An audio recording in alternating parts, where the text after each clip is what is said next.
ঘটনার সূত্রপাত বাংলাদেশ শ্রীলঙ্কার দ্বিতীয় ওয়ানডে ম্যাচ চলার সময়ে।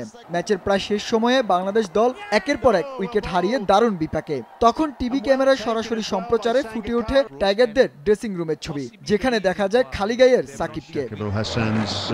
ক্রীড়া ভাষ্যকারের কণ্ঠে ভেসে ওঠে সাকিবের আউট হবার বিষয়টি। টিভি রিপ্লেতে বারবার দেখানো হচ্ছিল সেই আউটটি। তখনই ক্যামেরায় হঠাৎ করেই অশোভন ইঙ্গিত করেন মৃদুভাষী সাকিব আল হাসান। এর পরপরই সামাজিক যোগাযোগ মাধ্যমগুলোতে তোলপাড় শুরু হয়। সাকিব ভক্তরা প্রিয় ক্রিকেটারের এমন আচরণে বেশ মর্মাহত হয়ে নানা মন্তব্য করতে থাকেন। এর প্রেক্ষিতে বাংলাদেশ ক্রিকেট বোর্ড জরুরি সভা ডাকে। এতে বোর্ডের পরিচালকরা উপস্থিত ছিলেন। এক পর্যায়ে সাকিব ও তার পাশে বসে থাকা শফিউলকে বোর্ডের সভায় ডাকা হয়। সভায় সেদিনকার বিষয়ে আত্মপক্ষ সমর্থন করেন সাকিব। পরে দেশের সেরা এই ক্রিকেটার এমন আচরণের জন্য অনুতপ্ত হয়ে দুঃখ প্রকাশ করেন, এমনটাই জানায় বিসিবি। সাকিব তার ভুলটা বুঝতে পেরেছেন এবং Shakib he feel guilty for the offence that took place on that day.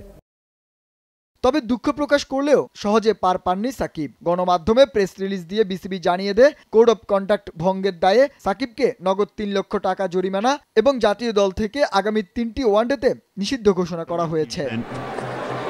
এদিকে প্রিয় ক্রিকেটারের এমন আচরণে ভক্তরা যেমন কষ্ট পাচ্ছেন, তেমনি দর্শকদের প্রত্যাশা টিভি ক্যামেরায় কোনো ছবি দেখানোর আগে অবশ্যই দায়িত্বশীল হওয়া উচিত।